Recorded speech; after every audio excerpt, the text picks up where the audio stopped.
अस्सलामुअलैकुम नाजरीन। मैंने पिछली वीडियो में अपना तसलसल जो जहाँ पे छोड़ा वहीं से शुरू करूँगा। जनरल ज़ियाउल हक ने पाकिस्तान में एक गैर कानूनी काम किया, बहुत बड़ा काम किया कि पाकिस्तान के आइन को मुअत्तल किया और मार्शल लॉ लगा दिया। ये उनका गैर कानूनी काम है, लेकिन उसने अपने दौरे हुकूमत में बहुत सारी अच्छी बातें भी की होंगी। यानी उस दौर में पाकिस्तान में मुआशी इस्तेहकाम आया, सियासी अदम इस्तेहकाम रहा लेकिन मुआशी इस्तेहकाम आया। उसने जुल्फ़िकार अली भुट्टो की पॉलिसी जो थी एटमी टेक्नोलॉजी के हुसूल की, उसको रोका नहीं, उसको कंटिन्यू किया और उसको एक अच्छा मईशतदान डॉक्टर महबूबुल हक की शक्ल में मिला, जिसने तनख्वाहदार तबके के लिए बड़ी इस्लाहात की और बड़ा अच्छा सैलरी स्ट्रक्चर बनाया। ये सारी चीज़ें एक तरफ, लेकिन चूंकि उसका बुनियादी जो काम था मार्शल लॉ लगाने का वही गैर कानूनी था, इसकी वजह से उसको अवाम में वो पजीराई नहीं मिल सकी। बहरहाल वो जनरल ज़ियाउल हक के तैयारे को हादसा पेश आ गया और वो उस हादसे में अल्लाह को प्यारे हो गए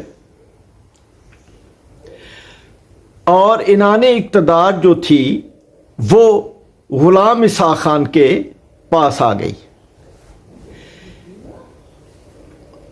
गुलाम इसहाक़ खान ने इंतखाबात करवाए और उन इंतखाबात के नतीजे में बेनज़ीर भुट्टो सादा अक्सरियत के साथ प्राइम मिनिस्टर बन गई और नवाज शरीफ वज़ीर आला पंजाब बन गए।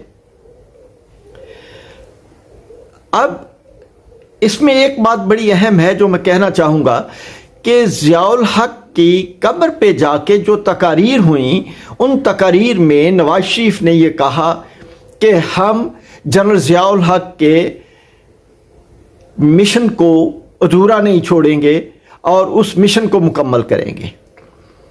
हमें आज तक इस बात का पता नहीं चला कि ज़ियाउल हक का मिशन क्या था, लेकिन जो काम इन्होंने किए उनसे महसूस हुआ कि शायद ये ज़ियाउल हक का था। क्या ये उसका मिशन था? यानी इन्होंने, नवाज शरीफ एंड कंपनी ने इक़्तिदार में आके, एस्टेब्लिशमेंट के ज़रिए इक़्तिदार में आके जाली तौर पे इंतखाबात जीत के इन्होंने पाकिस्तान को लूटना शुरू किया और एक अपनी बिजनेस एम्पायर बना ली। वो बिजनेस एम्पायर जो वो मिलें जिनकी बैलेंस शीट्स तो लॉस शो करती रहीं, लेकिन इनकी दौलत जो थी ये दिन ब दिन बढ़ती रही। किसी ने इनको ये नहीं पूछा कि ये आपकी दौलत क्यों बढ़ रही है, हालांकि पूछना चाहिए था कि आपकी दौलत क्यों बढ़ रही है। ये किसी ने नहीं पूछा। बहरहाल मैं समझता हूं कि शायद ये ज़ियाउल हक के मिशन से भी हट गए। अगर ज़ियाउल हक का मिशन करप्शन होता तो वो खुद भी तो करता। जनरल ज़ियाउल हक ने तो कोई करप्शन नहीं की। इन्होंने उसका नाम लेके मुल्क के अंदर करप्शन शुरू कर दी और करप्शन करने का उसूल क्या है कि जब आप टॉप पे बैठे हैं, आपने करप्शन करनी है तो आप पूरे निज़ाम को ढीला कर देंगे, यानी पूरे निज़ाम को गंदा करेंगे और पूरे निज़ाम को करप्ट कर देंगे। और पाकिस्तान में यही कुछ हुआ कि पूरे निज़ाम को करप्ट कर दिया गया, पूरे निज़ाम को गंदा कर दिया गया। یعنی ایک کلرک جو ہے وہ ہر روز 1,000 روپے کی کرپشن کرے، کوئی پوچھنے والا نہیں، وہ بھی خوش ہے. ایک سپرنٹینڈنٹ 1,500 کی کر لے، وہ بھی کوئی پوچھنے والا نہیں ہے. اور یہ تمام کرپشن کا پیسہ عوام کی جیبوں سے جا رہا ہے. لیکن اس کلرک کو، اس سپرنٹینڈنٹ کو یا اس آفیسر کو یہ پتہ نہیں کہ جو ملک کا سربراہ ہے وہ کتنی کرپشن کر رہا ہے.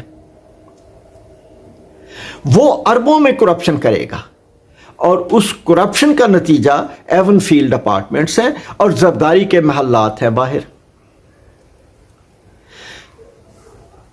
یہ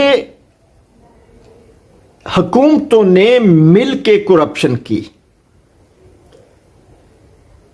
پھر نواز شریف اینڈ کمپنی نے غلام اسحاق خان کے ساتھ مل کے بے نظیر کو فارغ کر دیا، اور اس کے بعد آنے والے انتخاب میں نواز شریف پرائم منسٹر بن گیا. جب یہ وزیر اعلیٰ تھا تو یہ ایل ڈی اے کا چیئرمین بھی تھا، اور ایل ڈی اے سے پلاٹوں کی بندر بانٹ بھی کی گئی، لوٹ سیل بھی کی گئی. اور اسی سکینڈل میں جیو ٹی وی کے جو مالک ہیں ان کو بھی جوہر ٹاؤن میں 50 کنال سے اوپر ایک دے دی گئی جگہ. حالانکہ اس ساری 50 کنال میں 200 آدمی اگر اس کو 5 مرلے کے پلاٹوں میں تقسیم کرتے تو وہاں غریبوں کی بستی آباد ہو سکتی تھی. لیکن ایسا نہیں کیا گیا، چونکہ ویسٹڈ انٹرسٹ تھی کہ جیو ٹی وی جو ہے اس کو دیں گے تو یہ ہماری بلے بلے کرے گا. اور وہ ہوتا رہا اور آج تک ہو رہا ہے. یہ دور ایک سیاہ دور تھا جس میں پاکستان کے اوپر ان لوگوں نے شب خون مارا اور پاکستان کو قرضوں کی دلدل میں دھکیلنا شروع کر دیا.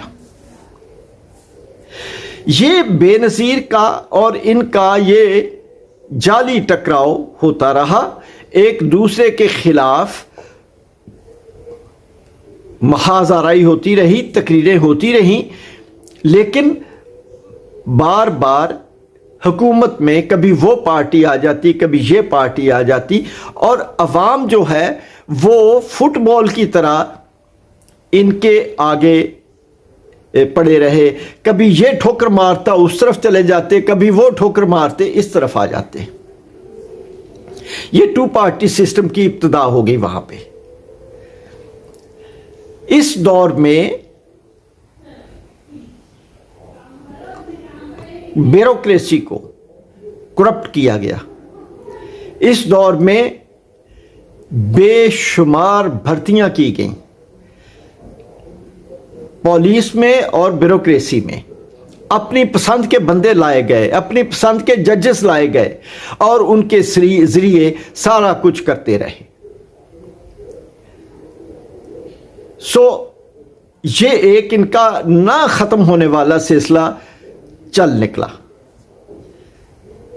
اب میں اس سے اگلا پارٹ جو ہے وہ اپنی نیکسٹ جو پارٹ ہے وہ اس میں تمام باتیں بتاؤں گا. اجازت چاہوں گا.